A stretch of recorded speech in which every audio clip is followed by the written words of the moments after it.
Today we're going to talk about one of the most difficult periods in Russian history, the time of troubles that started with the death of Fyodor, the last heir of Ivan the Terrible. Now, in the last video, we talked about the end of the Rurik dynasty that had ruled Russia for 7 centuries, and I told you that it kind of de facto ended with Ivan the Terrible himself because the rule of his son Fyodor was rather nominal, but he still inherited the throne by bloodline.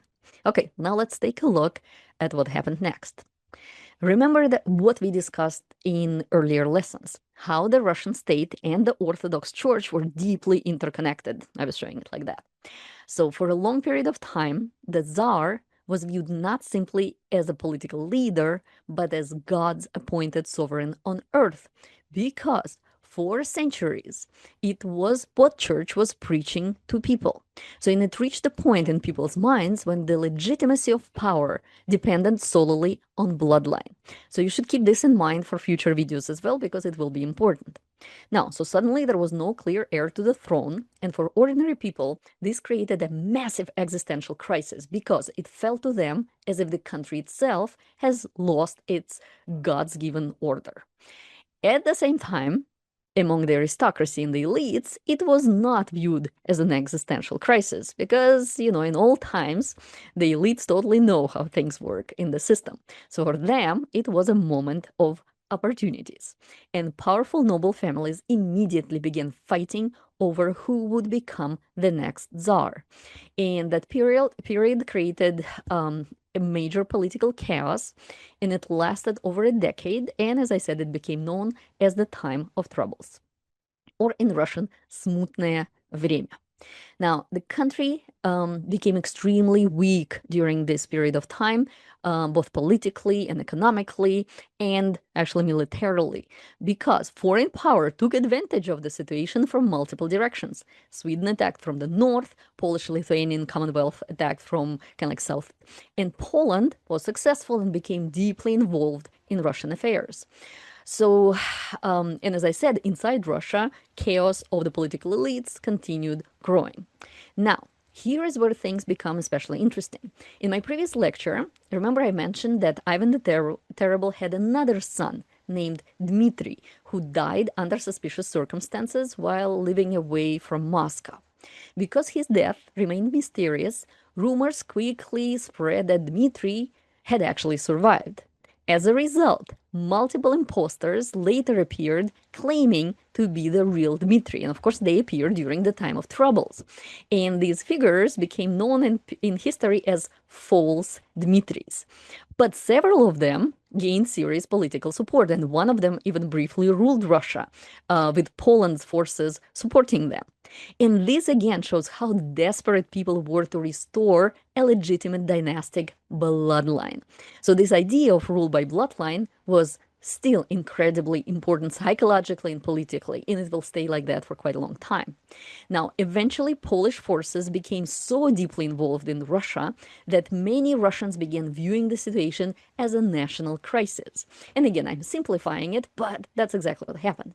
And here is where we see a very important moment in Russian history, a temporary unity between ordinary people and the aristocracy. And actually, in Russian history, any really major changes to the statehood only happened when the elites and the commoners were kind of like on the same page and united in their wishes. And that's exactly what we see during the time of troubles. So you will see it more clearly once we also cover topics in this historical overview later. So, okay, so what was happening it was the uprising of common people who didn't want Polish people to take over Russia. And that uprising was supported by the remaining military and noble forces. And that unity was what eventually pushed the Polish forces out of Moscow. And this became a foundational patriotic moment in Russian historical memory. And it is commemorated in this monument that you can see now, that you can also see in the Red Square in real life. And it's called the Monument to Minin and Pozharsky. And it shows two Russian national heroes, Prince Dmitry Pozharsky and the commoner Kuzma Minin, who in 1612 organized the popular uprising that ultimately led to the end of the Polish occupation of Moscow and put the end to the time of troubles. Not quite, but as I said, I'm simplifying. So, after years of chaos, people increasingly believed that Russia absolutely needed one central ruler again, because without a Tsar, the country seemed to collapse into disorder. And they just saw it with their own eyes. So eventually, the elites agreed to elect a new ruler. And in 1613, at only 16 years old, Mikhail Romanov was chosen as the new Tsar by an assembly representing nobles and clergy and merchants and some other influential groups. And this is historically very interesting because technically he was elected. You won't see that often in the Russian history. But at the same time, bloodline legitimacy still mattered enormously. Mikhail Romanov was connected through somewhat, even though somewhat distantly, to the family of Ivan the Terrible's first wife, the mother of Fyodor. So he was Fyodor's first cousin once removed. And this connection helped justify the creation of the new Romanov dynasty. There were other reasons as well, but as I said, I'm simplifying. So, the Rurik dynasty ruled for centuries. Then came the time of troubles, which nearly destroyed the Russian state. And after that, it began the time of the Romanov dynasty, which would rule Russia until 1917. Now, once elected, one of the main goals of the early Romanovs was to stabilize the country after the time of troubles and convince the nobility to accept the new dynasty as the legitimate ruling family. At the same time, they still wanted to strengthen and centralize the power of the Tsar. So, it's a good time for me to ask my usual question.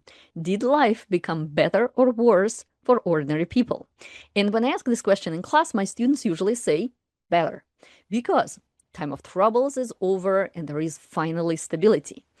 And I'd say this view is pretty unanimous. And you should hear the what when I say that it actually got worse.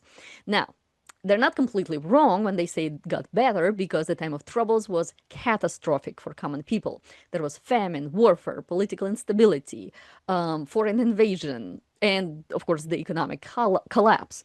But remember, we're talking about good life and happy life in terms of how much personal freedom people have. And I just told you that Romanov's goal was to strengthen the power of the Tsar because they were a newly established dynasty. The government needed support from the aristocracy, and one of the main ways they secured that support was through giving land and spreading privileges. In other words, again, loyal nobles were rewarded with land and influence. But that came at the expense of ordinary people, especially peasants. This is the period when serfdom becomes firmly, legally established. Peasants become tied to the land and very dependent on landowners by law. So once again, stronger centralized state power meant fewer freedoms for common people in Russia. And the new dynasty starts the period of pretty much fully legitimate serfdom. At this stage, serfdom begins resembling a form of hereditary unfree labor, very similar to the concept of slavery, or actually, identical to the concept of slavery. So while the Romanov dynasty restored political order and gave stability to the statehood for Russia, ordinary people in Russia experienced even greater restrictions and loss of personal freedom. And we're gonna stop here, and next time we'll again skip ahead a little bit and move to one of the most important influential rulers in Russian history, Peter the Great.